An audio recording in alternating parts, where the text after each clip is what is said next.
Kisah Petani Mangga Kaya Raya yang Rendah Hati episode ke-19.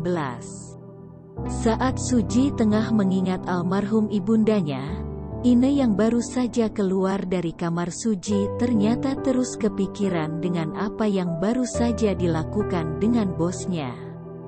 Ine merasa dirinya terlalu jauh berbicara dengan orang yang sangat dihormatinya tersebut.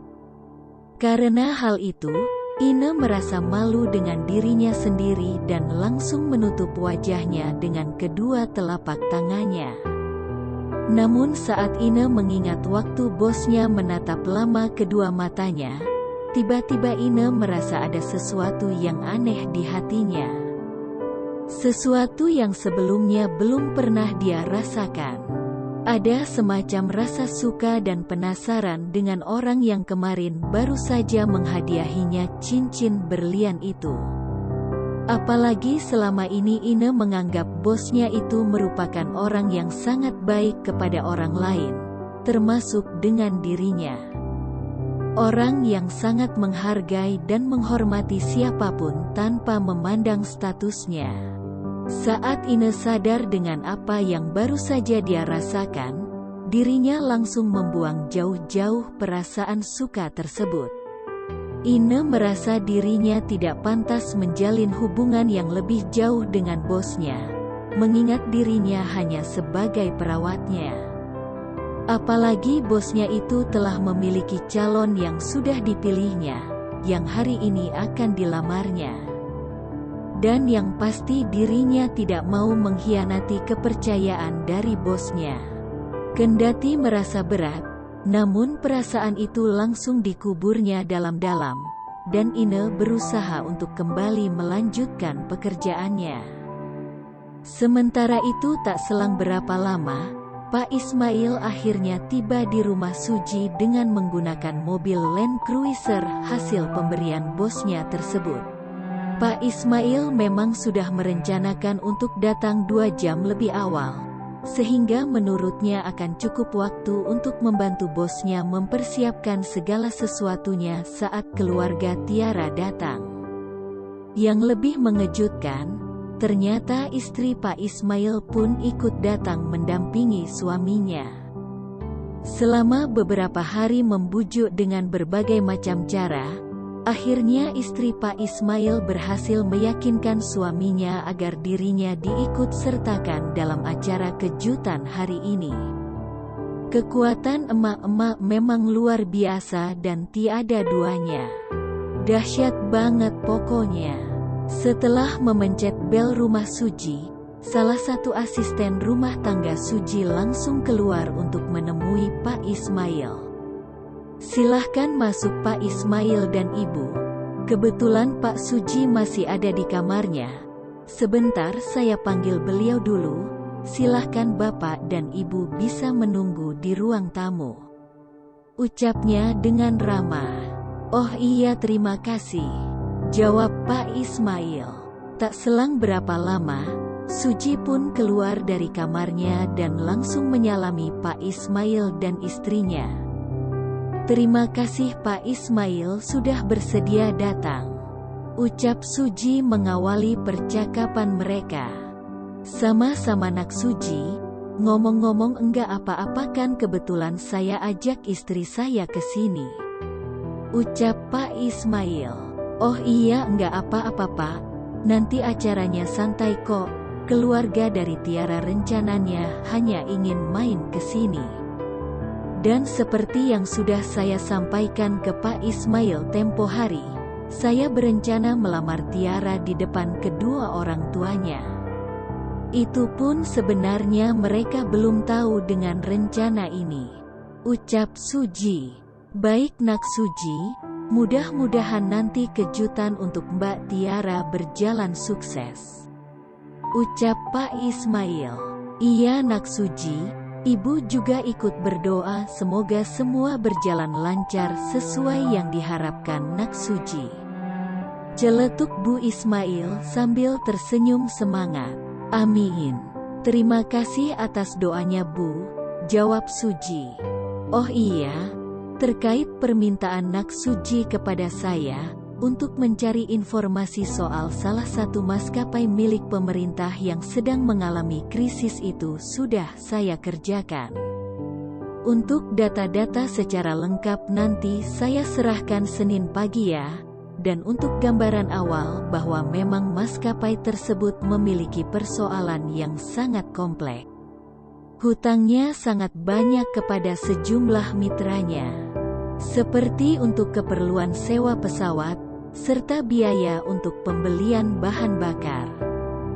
Dan terus-menerus mengalami defisit akibat kurang maksimalnya jumlah penumpang yang menggunakan jasa maskapai itu.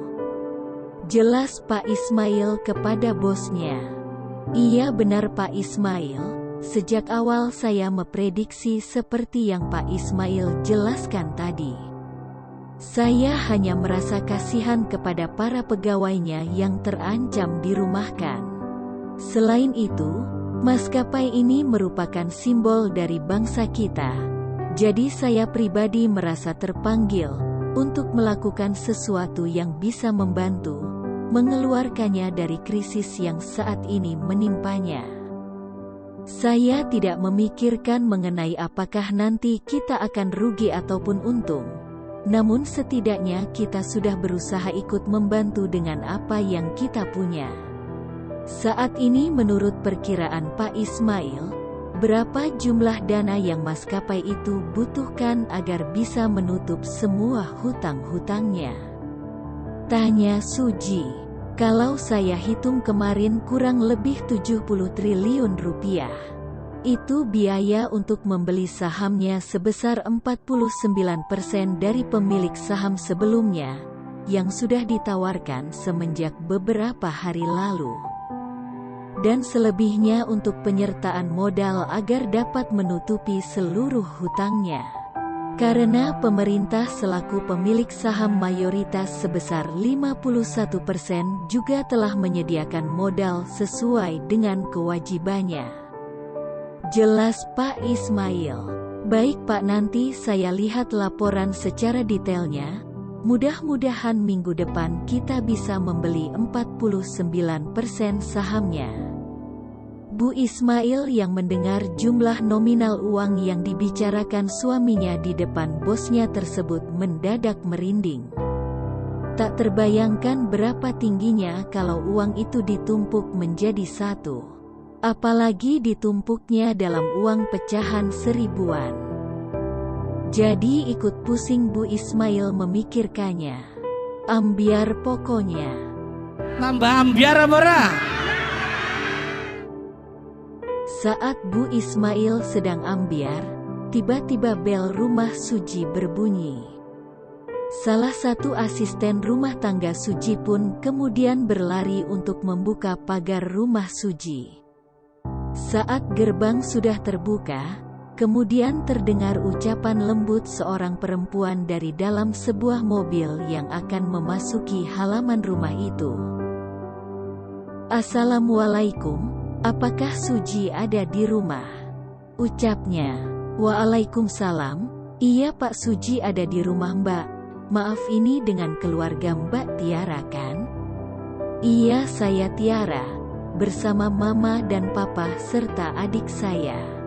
Jawabnya. Silahkan masuk. Kebetulan Pak Suji sudah menunggu di dalam. Oh iya, terima kasih Pak. Ucap Tiara dengan nada sopan. Pak Indra yang menyetir mobil tersebut langsung memarkirkan mobilnya di tempat parkir yang sudah disediakan. Saat mereka turun dari mobil, sang mama sangat kaget dengan deretan mobil mewah nan mengkilap yang ada di garasi rumah Suji, yang letaknya tak jauh dari tempat parkir mobil mereka. Mama benar-benar tak menyangka dengan apa yang pemuda itu miliki. Sang mama merasa menyesal karena saat awal telah menyepelekannya. Untung pemuda itu sangat baik dan mau memaklumi kekeliruan mama. Namun yang menjadi pertanyaannya saat ini, kenapa Suji selalu tampil sederhana, padahal kayanya bukan main. Pak Indra yang melihat istrinya sedang melongo karena menyaksikan mobil-mobil mahal tersebut langsung menepuknya. "Mamah, jangan melongo aja, ayo masuk," ucap Pak Indra. Tiara dan adiknya yang melihat mamanya baru kena teguran langsung tertawa. Mereka pun akhirnya berjalan ke arah pintu ruang utama. "Assalamualaikum," ucap Pak Indra dan keluarganya saat akan memasuki rumah Suji. "Waalaikumsalam," jawab Suji dan Pak Ismail serta Bu Ismail. "Silahkan masuk, Pak," ucap Suji seraya berusaha menggerakkan kursi rodanya ke arah Pak Indra. Suji pun kemudian mencium tangan Pak Indra. Selanjutnya Pak Indra kemudian langsung memeluknya. Cukup lama mereka berpelukan. Tiara dan mamanya, serta Bu Ismail yang menyaksikan momen pelukan antara Pak Indra dan Suji pun langsung menangis haru.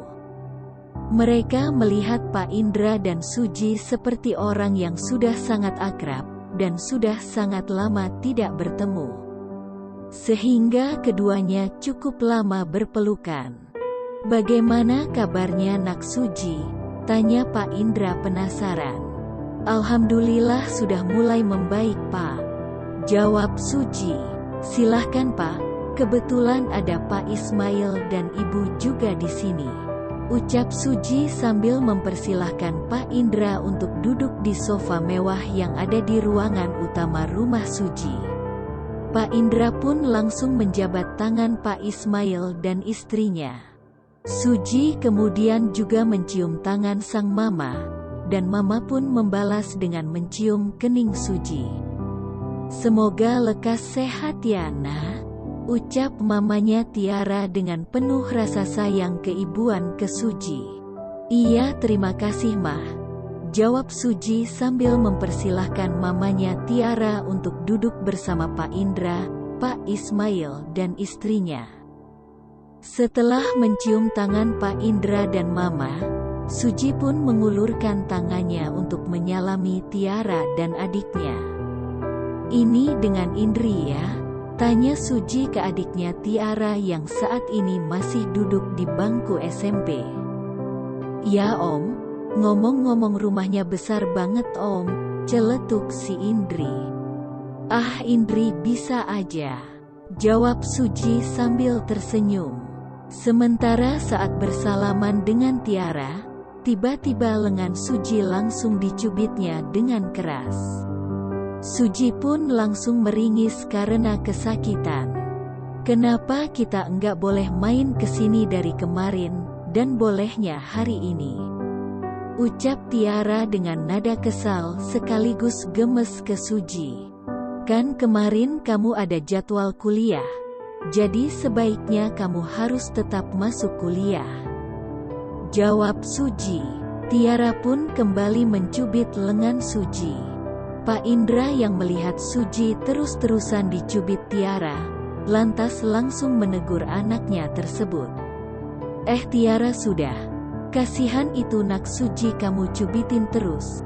Nanti enggak sembuh-sembuh dia sakitnya," ucap Pak Indra dengan nada sewot ke anak sulungnya. "Iya Pah, maaf. Tiara jadi kesel nih Pah karena kita baru bisa melihatnya sekarang," ucap Tiara dengan ekspresi manja ke arah Suji dan papanya. "Nah, terus mana kejutan yang mau kamu kasih ke aku?" tanya Tiara ke Suji dengan nada menagih.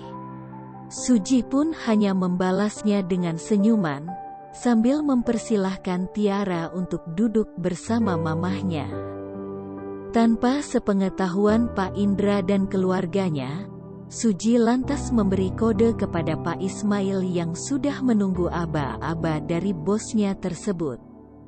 "Begini Pak Indra, Bu Indra dan Dek Tiara. Nak Suji dari kemarin sudah meminta tolong kepada saya untuk mewakilinya menyampaikan sesuatu hal yang sangat penting. Mohon maaf sebelumnya, dan mudah-mudahan Pak Indra dan keluarga berkenan untuk mendengarnya," ucap Pak Ismail dengan nada yang sopan. Di hari yang spesial ini, Nak Suji berencana untuk melamar Dek Tiara. Ucap Pak Ismail. Mendengar ucapan Pak Ismail barusan, Pak Indra dan istrinya langsung terkejut, terlebih lagi dengan Tiara. Ketiganya langsung menatap satu sama lain seakan tak percaya dengan apa yang baru saja mereka dengar. Sebuah kalimat yang singkat namun mengandung makna yang sangat dalam. Ketiganya kemudian secara bersamaan langsung menatap Suji. Melihat tatapan dari ketiganya, Suji hanya membalasnya dengan senyuman hangat dan sebuah anggukan pelan. Menandakan bahwa yang barusan dikatakan Pak Ismail benar adanya. Selanjutnya Suji langsung mengeluarkan sebuah kotak cincin dari saku kantong celananya. Saat kotak itu dibuka, terlihat sebuah cincin dengan mata berlian nan indah di atasnya. Cincin yang selama ini menjadi dambaan para perempuan, termasuk mungkin juga dengan Tiara. Hal ini terlihat saat sepasang mata indahnya langsung terlihat berkaca-kaca, menyaksikan apa yang sedang Suji lakukan. Tangan kanannya secara refleks menggenggam erat tangan mamahnya, yang ada di sampingnya. Menggenggam seolah sedang berpegangan, karena baru saja terkena hantaman badai kejutan yang sangat dahsyat, dari pemuda yang ada di depannya. Sementara itu Pak Ismail dan istrinya merasa penasaran dengan jawaban dari keluarga Pak Indra. Terlebih nanti apa yang akan terucap dari bibir indah Tiara. Rasa penasaran juga dialami orang-orang yang ada di balik pintu ruangan utama rumah Suji. Ternyata sejumlah asisten rumah tangga Suji, termasuk koki dan perawatnya telah mendengarkan dari awal. Sambil mereka menunggu jawaban, mereka juga di dalam hati ternyata terus-menerus berdoa agar lamaran tersebut berjalan sesuai keinginan bosnya. Yakni diterima dengan hati yang riang gembira, dan kemudian berlanjut ke pelaminan. Sang koki malah bernazar akan menyajikan banyak makanan yang enak jika lamaran bosnya itu diterima. Sayur asem, tempe goreng dan telur ceplok sementara minggir dulu. Apakah Tiara dan keluarganya akan menerima lamaran dari Suji? Simak cerita selanjutnya di Kisah Petani Mangga Kaya Raya yang Rendah Hati episode ke-20.